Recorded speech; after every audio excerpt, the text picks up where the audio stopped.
So, even though I was a believer, and perhaps because I was a believer, I was cynical.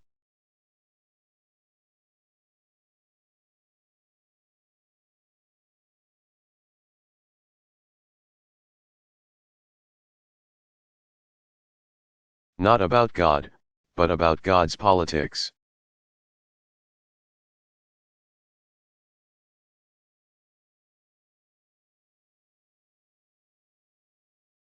There you are, Jim.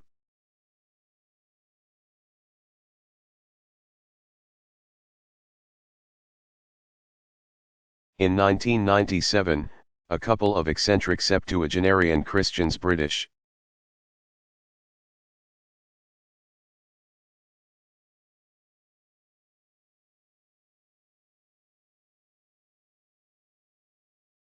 as it happens went and ruined my shtick, my reproachfulness.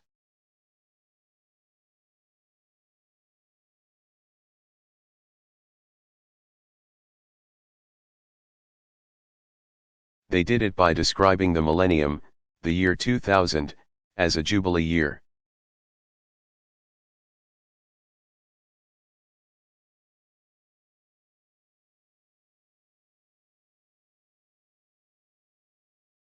Described this year as an opportunity to cancel the chronic debts of the world's poorest people.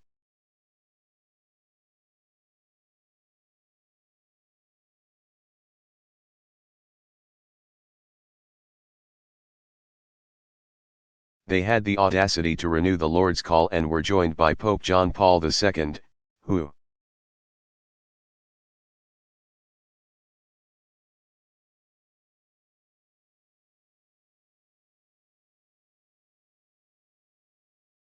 from Irish half-Catholics' point of view, may have had a little more of a direct line to the Almighty.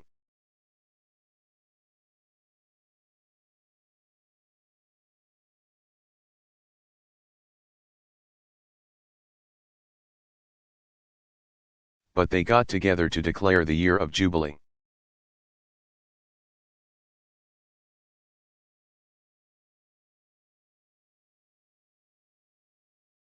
It's a Jubilee.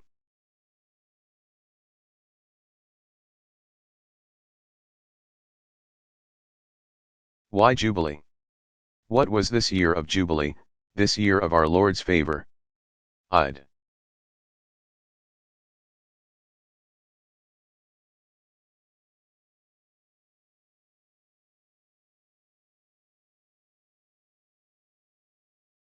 I'd always read the scriptures, actually, even the obscure stuff.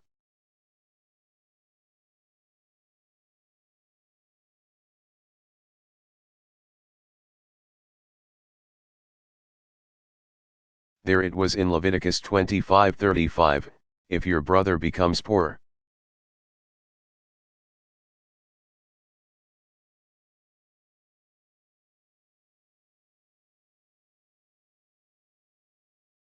The scriptures say, and cannot maintain himself, you shall maintain him.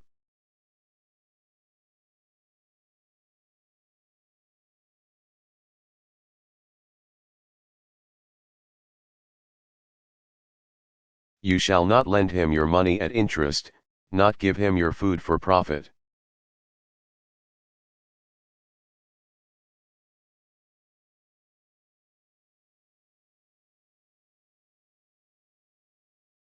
This is such an important idea, Jubilee, that this is how Jesus begins his ministry.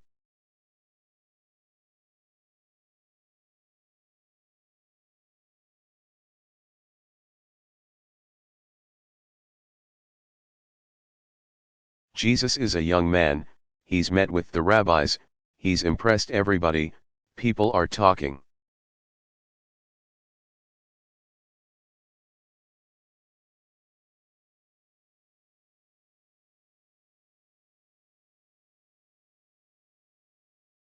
The elders say, he's a clever guy, this Jesus, but you know he hasn't done much public speaking.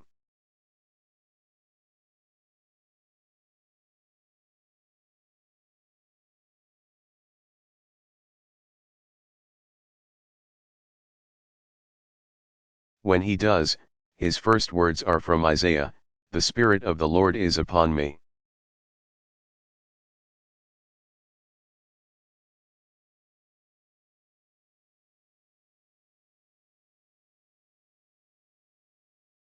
He says, because he has anointed me to preach the good news to the poor.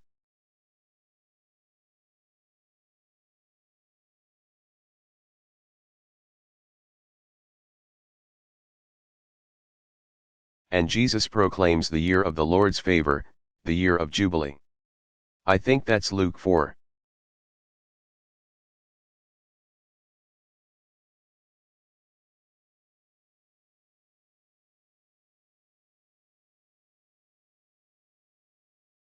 What he was really talking about was an era of grace, and we're still in it.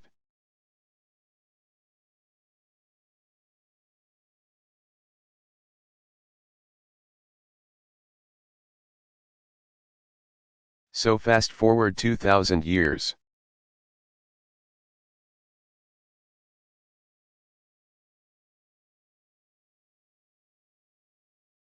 That same thought, grace, is now incarnate in a movement of all kinds of people. It wasn't.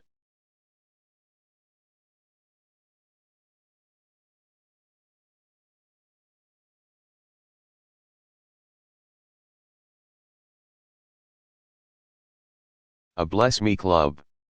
It wasn't a holy huddle. These religious guys were willing to get out in the streets.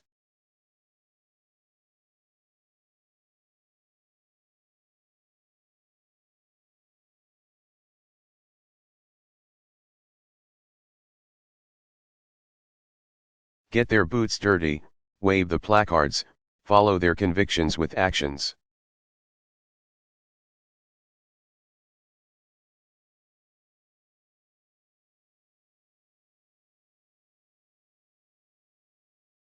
Making it really hard for people like me to keep our distance, ruining my shtick.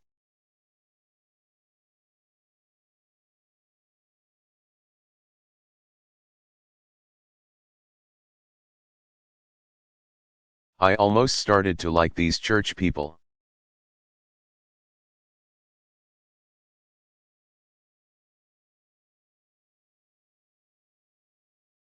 But then my cynicism got another helping hand.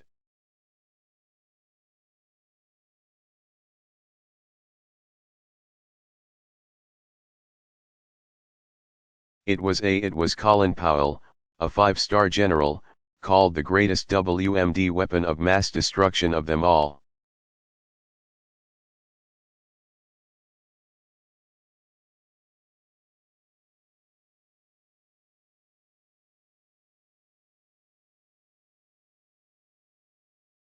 A tiny little virus called AIDS.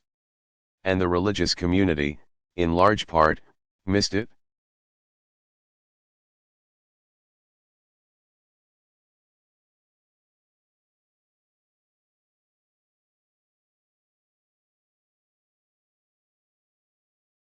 And the ones that didn't miss it could only see it as divine retribution for bad behavior, even on children.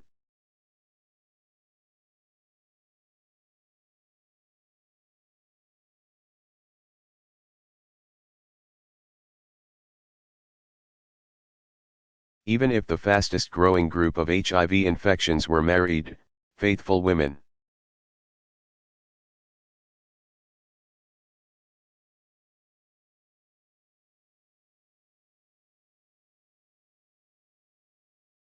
Ah, there they go.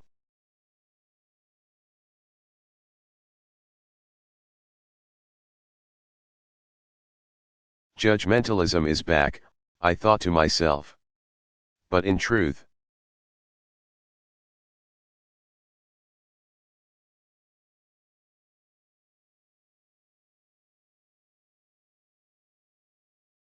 I was wrong again. The church was slow, but the church got busy on this, the leprosy of our age.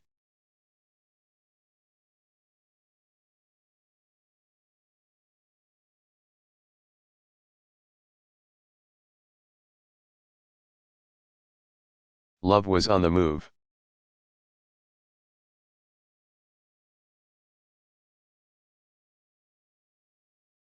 Mercy was on the move. God was on the move.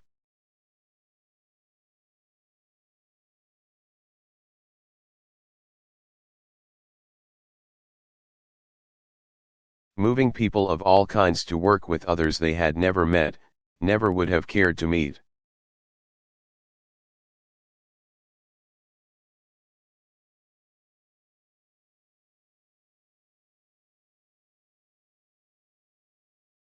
They had conservative church groups hanging out with spokesmen from the gay community.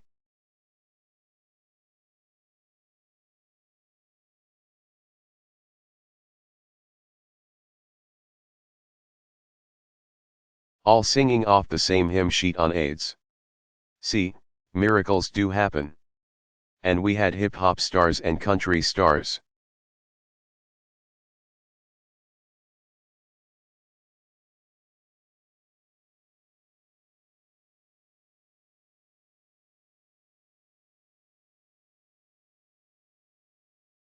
This is what happens when God gets on the move.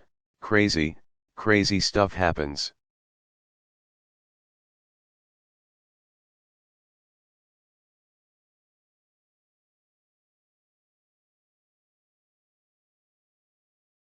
Popes were seen wearing sunglasses.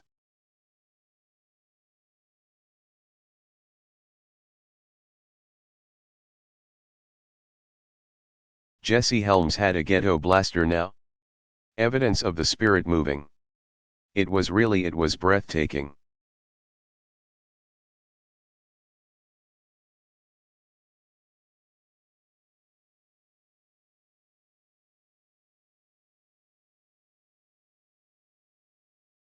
It literally stopped the world in its tracks.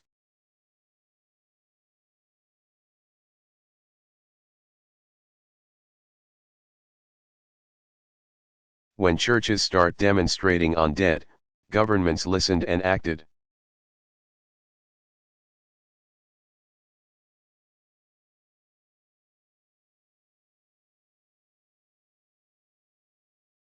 When churches started organizing, petitioning, and even that most unholy of acts today.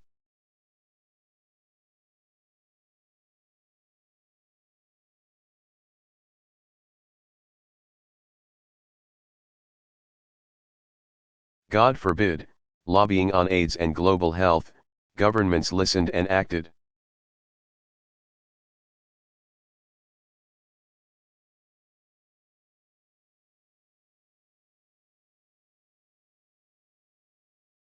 I'm here today in all humility to say, you changed minds.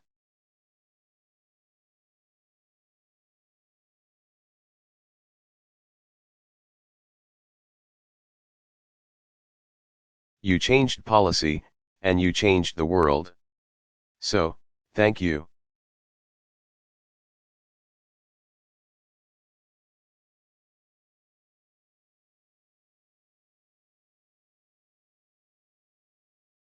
Check Judaism.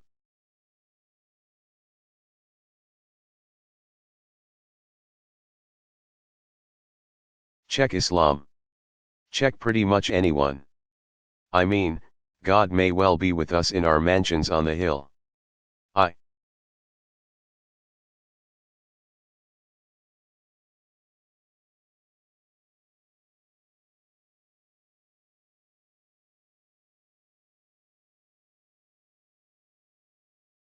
hope so. He may well be with us in all manner of controversial stuff. Maybe.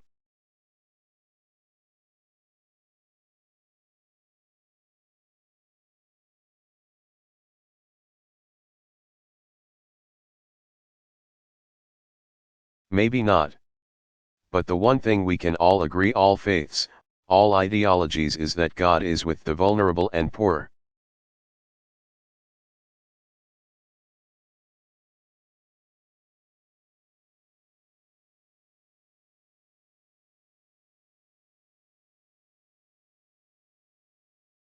God is in the slums, in the cardboard boxes where the poor play house.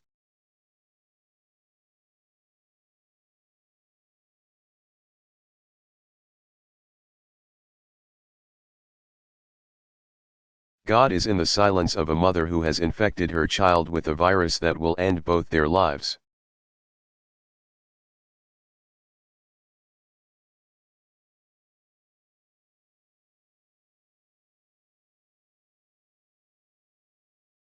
God is in the cries heard under the rubble of war.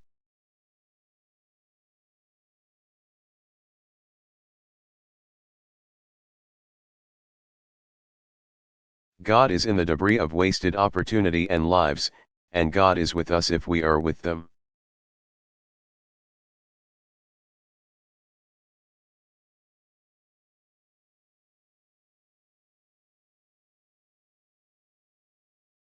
If you remove the yoke from your midst, the pointing of the finger and the speaking of wickedness.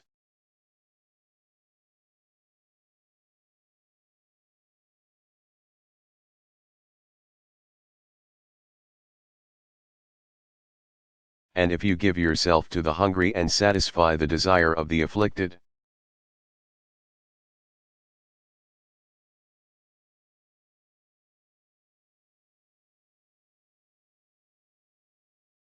Then your light will rise in darkness and your gloom will become like midday and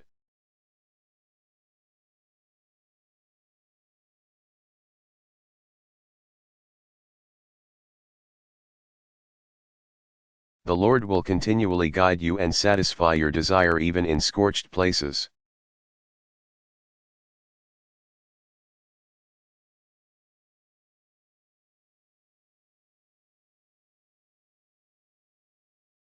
One.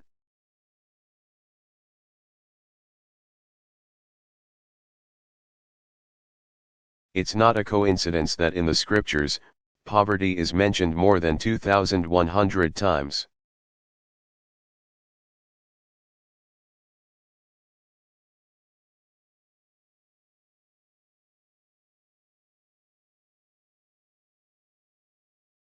It's not an accident. That's a lot of airtime. You know.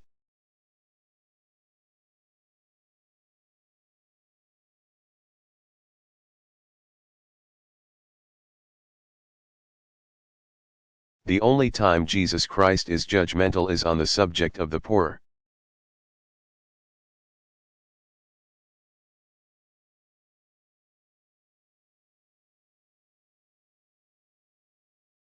As you have done it unto the least of these my brethren.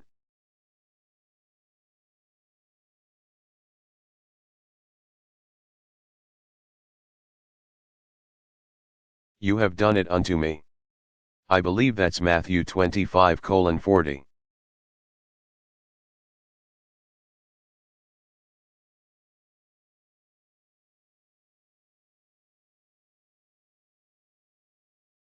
See, I've been doing my homework.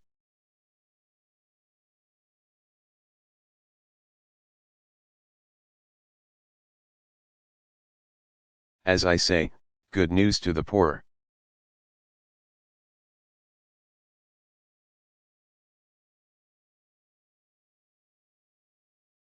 Here's some good news for you, Mr.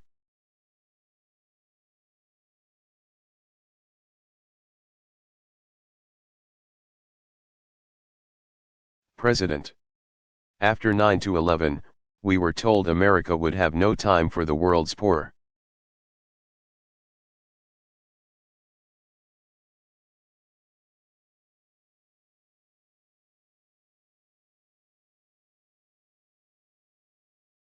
We were told America would be taken up with its own problems of safety.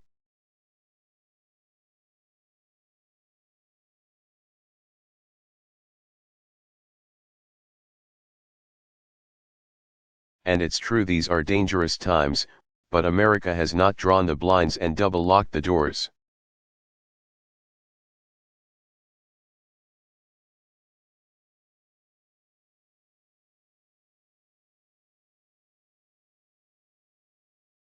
In fact, you have doubled aid to Africa.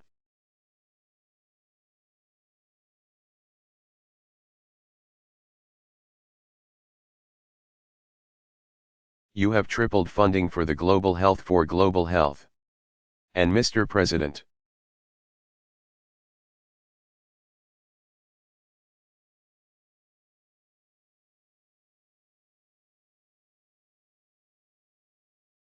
Your emergency plan for AIDS relief and support of the Global Fund UN Congress has put 700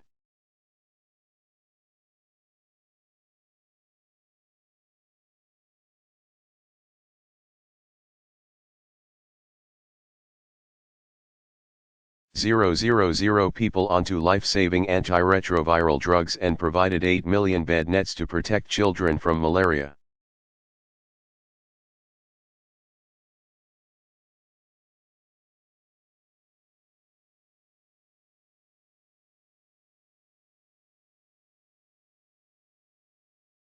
Outstanding human achievements.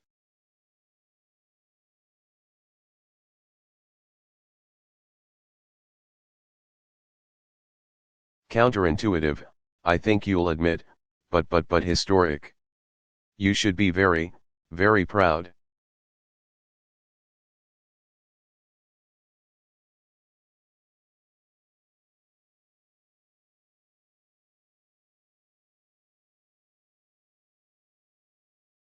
But here's the bad news.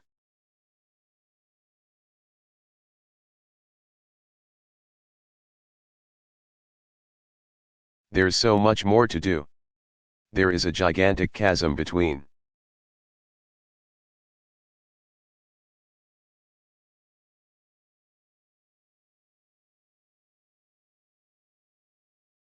The scale of the emergency and the scale of the response.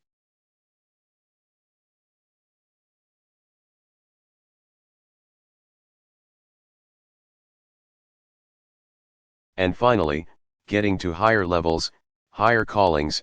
This is not about charity in the end, is it?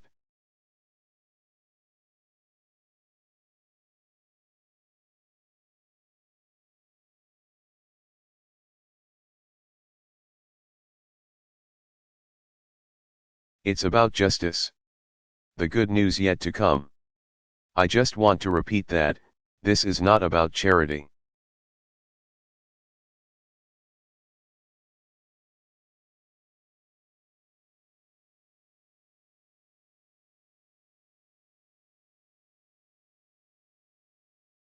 It's about justice. And that's too bad. Because we're good at charity. Americans, Irish people, are good at charity.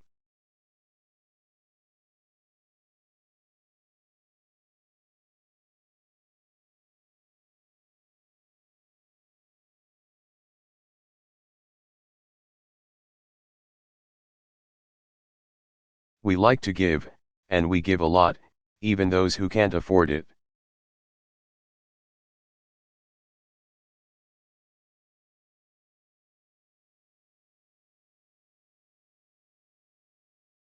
But justice is a higher standard. Africa makes a fool of our idea of justice.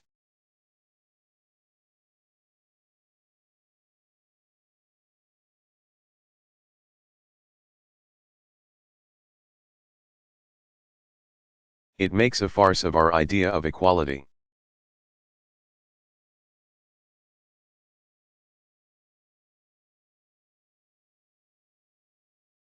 It mocks our pieties, it doubts our concern, and it questions our commitment.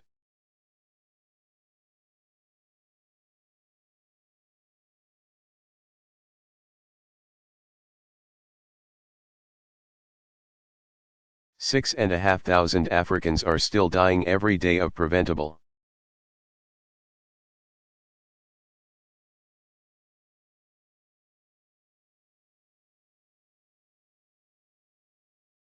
Treatable disease, for lack of drugs we can buy at any drug store.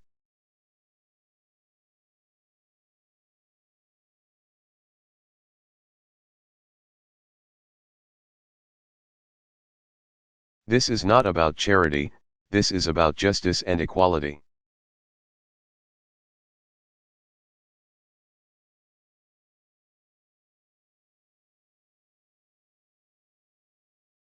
Because there's no way we can look at what's happening in Africa and, if we're honest, conclude that deep down,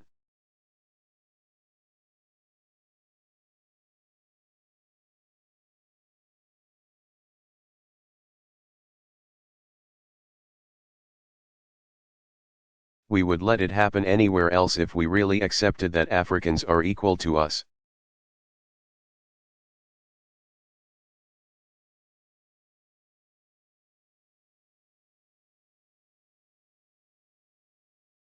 I say that humbled in the company of a man with an African father.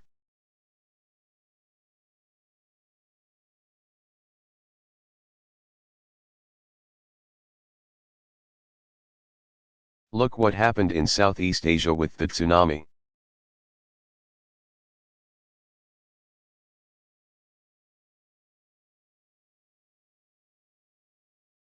"150,000 lives lost to the misnomer of all misnomers, Mother Nature."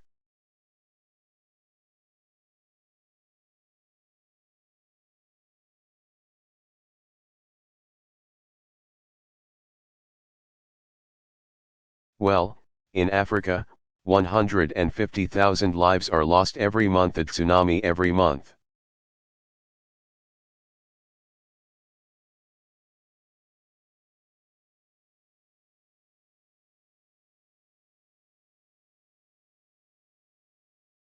And it's a completely avoidable catastrophe.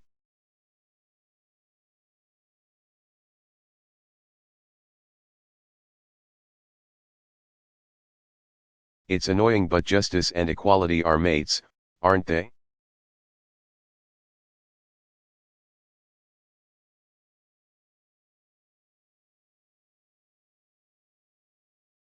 Justice always wants to hang out with equality.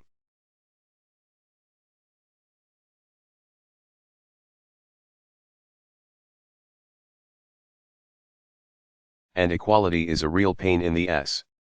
Seriously.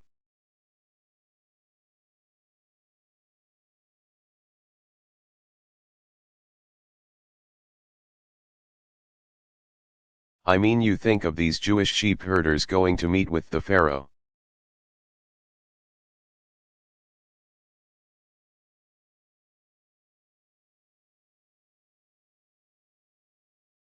Mud on their shoes, and the Pharaoh goes, "Equal."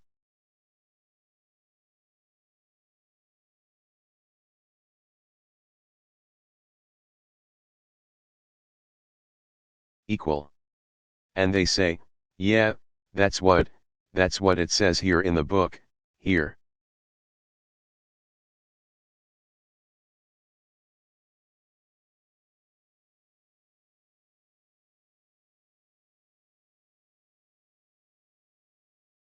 We're all made in the image of God, sir.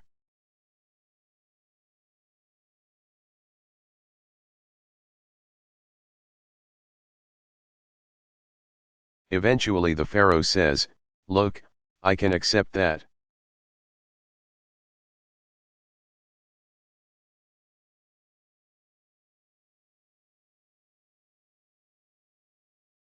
I mean, I can accept the Jews but not the blacks.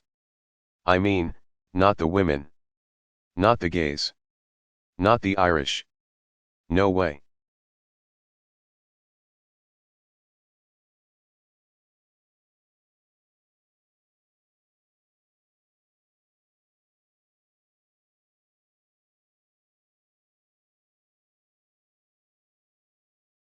So on we go with the journey of equality.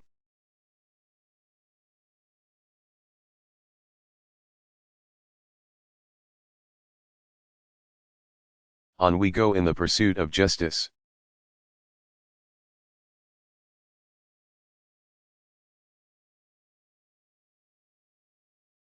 We hear that call in the One campaign.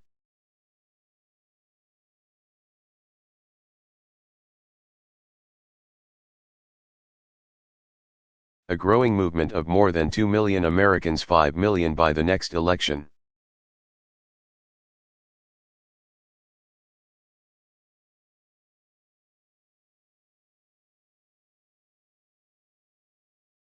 I promise you, united in the belief that where you live should no longer determine whether you live.